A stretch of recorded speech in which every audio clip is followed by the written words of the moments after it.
Hi everyone, it's me. And if you like my channel, please like and subscribe.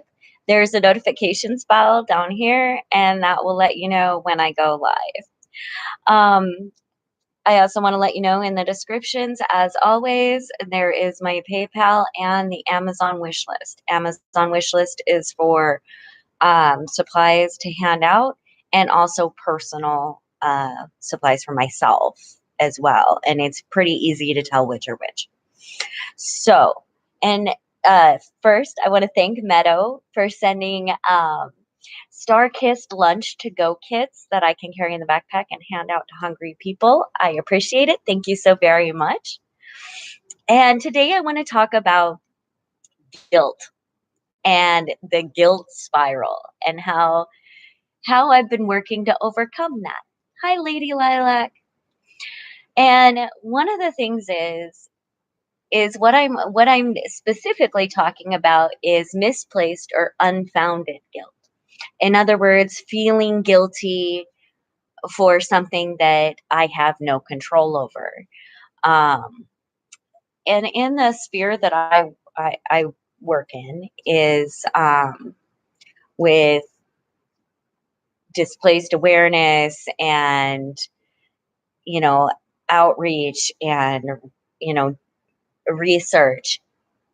It it gets to the point sometimes where I feel, oh, thank you, Hayos, and hey, Saba, where I feel as if I can't do enough.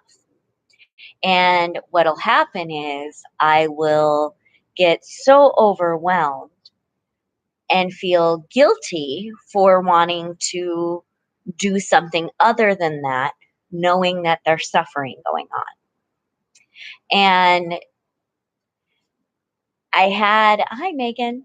I had a conversation with my friend today, and she asked a very, very good question. And she said, does it help if someone says to you, well, you don't have control over that. You shouldn't feel guilty about that, on and on. I said, the thing with it is I know that I should not feel guilty for that. The reason that I argue with myself is because that's a part of my mental illness, is feeling overwhelming guilt for things that I have no control over. I only have control over myself, my thoughts, and my behavior or my actions. And in that, I realized as well that in this guilt spiral, there is a false sense of self importance. There is a false sense of the importance of my actions upon the world. I believe that kindness and goodness and positivity will win out over the other every time.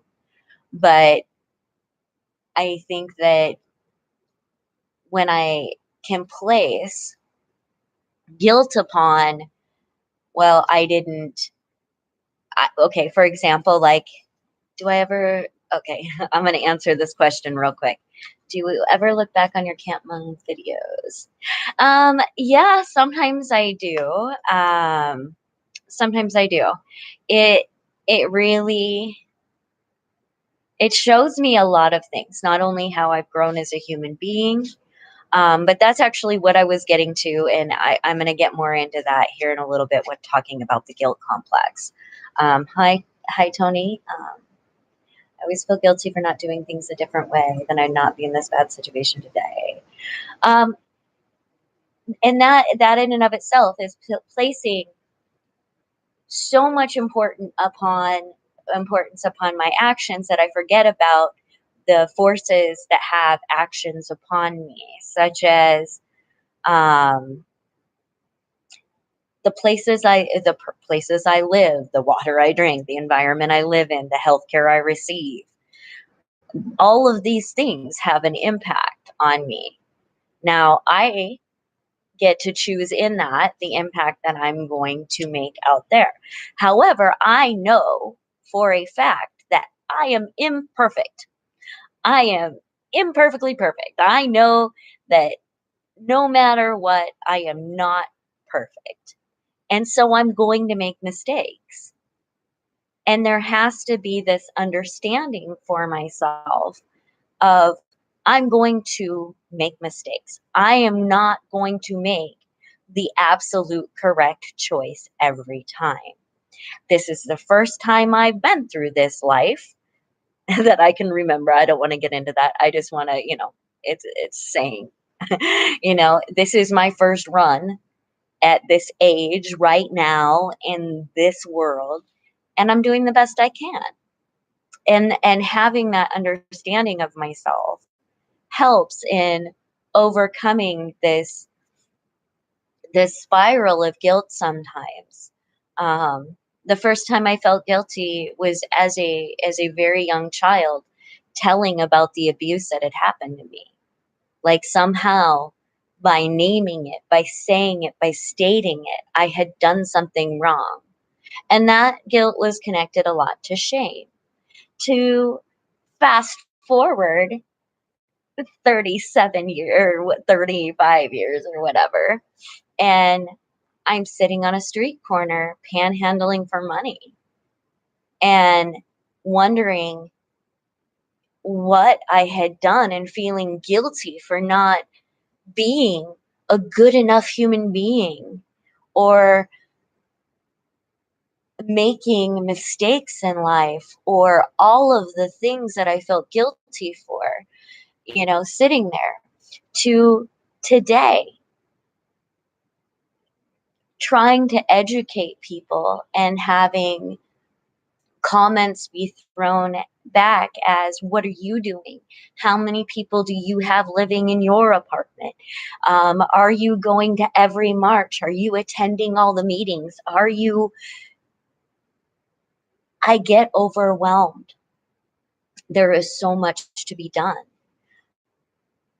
but I'm only one person and I can only do one person's stuff. And I am not a martyr, nor do I want to be. And part of overcoming that that feeling of guilt was, I want everyone to have human rights and live their best life. And that includes me. I have to include myself in that as well. And how I go about changing the world for the better is by starting with myself and becoming a better person. And that's recognizing that my actions have an impact, but it takes multitudes to change everything. So I'm going to address some comments. Karen, I know my mom and dad kept us away from my grandfather, whether he hurts anyone. The stigma is still there. Yeah. Um, I think that, yeah. I think you're really onto something that's associated with self-importance, not in a conceited way, but in a mental illness way. Yeah, that's exactly what I mean, Megan. Is hi, Big Slam. I definitely mean that. In other words, thinking that events are connected that are not, like in some mental illness. If I don't keep, for example, if I don't keep my TV volume on an even number, something's going to go wrong. If and there are things like that. Those are totally non-connected. But if something was to happen in that sphere where you're thinking that, and all of a sudden say, your lights and all the power goes out, well, oh my gosh, it was because, and mental illness will relate to that, even though no one, it's not a conceit. It's it's a misdirection, I think, of, at the time, being able to set yourself down, center yourself, and grab for logic and say that those things are not related.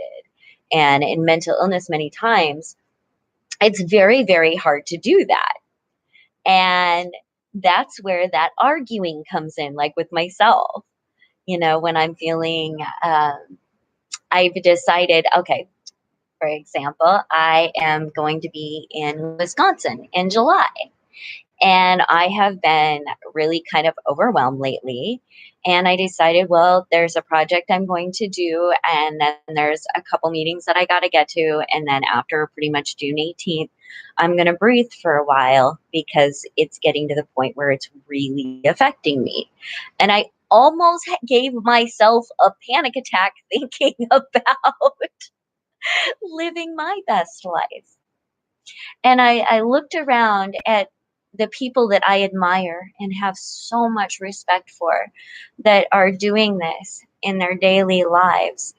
And I still see pictures of them going and having fun and enjoying their lives. And with, and I don't know if they have guilt associated, but I know that it's misplaced. We want everybody to live their best life. We want everyone to have a safe, healthy place to call home.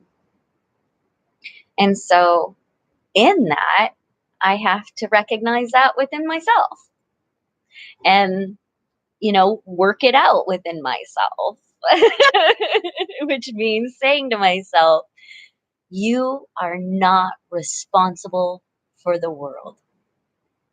You are responsible for the good that you put out. Where it goes, who knows? And that's not my problem. My issue is with me becoming a better human being. I'm going to address comments. Hi, Trevor. Thank you, Big Slam. I still very unhappy that I have no money. It becomes worse when I compare myself with my friends or choices, which I made. Okay, here's the thing. I understand. Okay. Um, Lack of money is hard. And I will be the first to admit that I absolutely despise talking about money. Um, there were events in my past that have led to that. But that's like everybody. Um, but one thing I have noticed is if it starts to get to the point where I am freaking out about money, I set myself down and think of something else. Think of something that I can do that will bring fulfillment. Think of opportunities that I can grasp.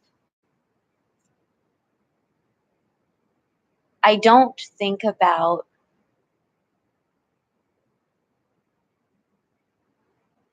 well, not all the time. I will say sometimes. Sometimes I think about, oh, I could do this or I could have this. Like, you know, uh, I'm waiting on Social Security. I'd love to have a vehicle. It'd make things so much easier, even transporting supplies. But in the end, I look around and I have what I need. And the things that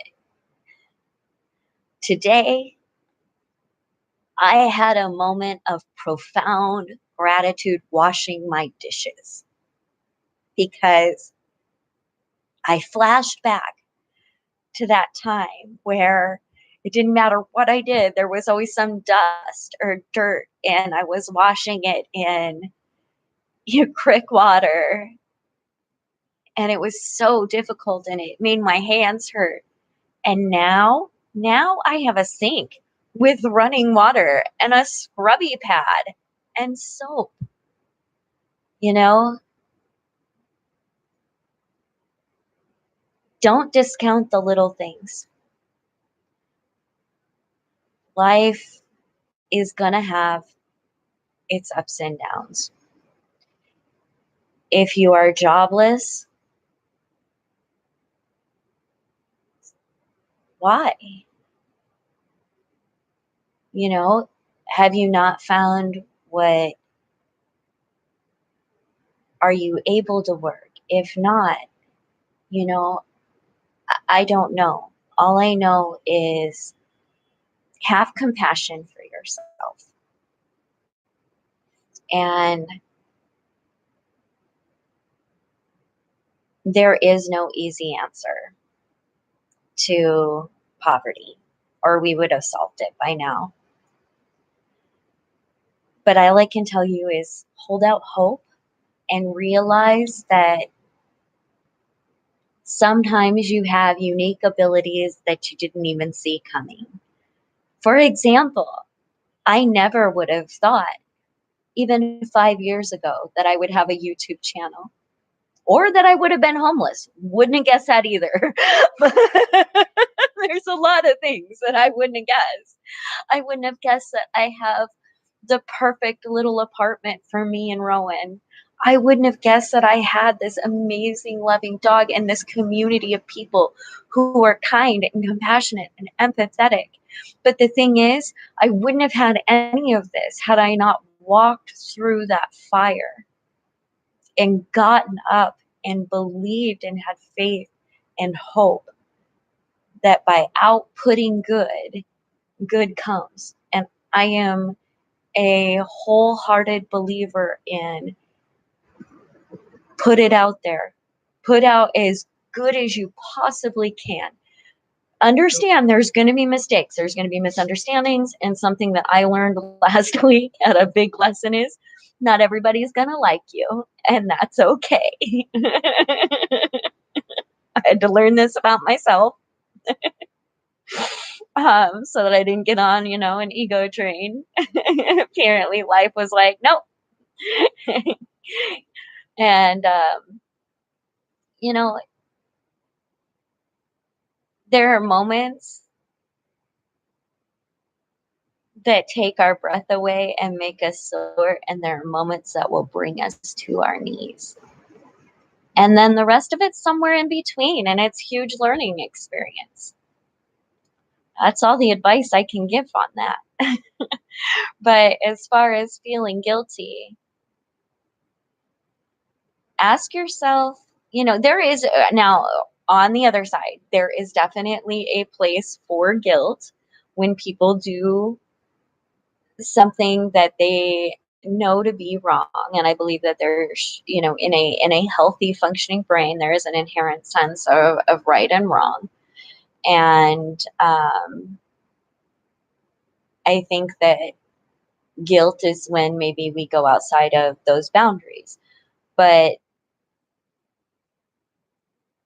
I've noticed with guilt many, many, many times it's misplaced. And there is a much, much larger picture to look at. And not to say that we aren't all important on this earth, but because we are, but we don't control everything.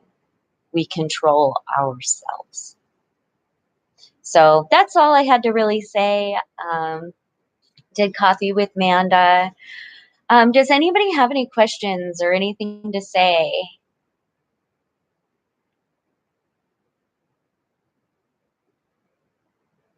Giving everybody a few minutes or seconds to write in if you want. Okay. Doesn't look like anybody does, so I am going to close it out. Remember, in the descriptions, again, is my PayPal information and the Amazon wish list.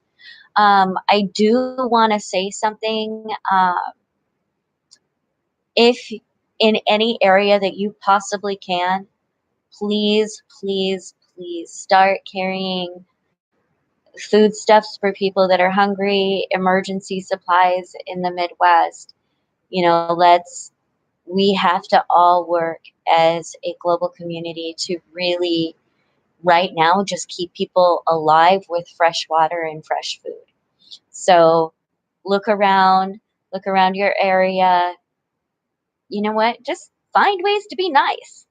Open a door. I don't know. Thank you. I'm sending love out to you guys. Thank you so much. And you all have a wonderful, wonderful evening. I will talk to you later. Bye.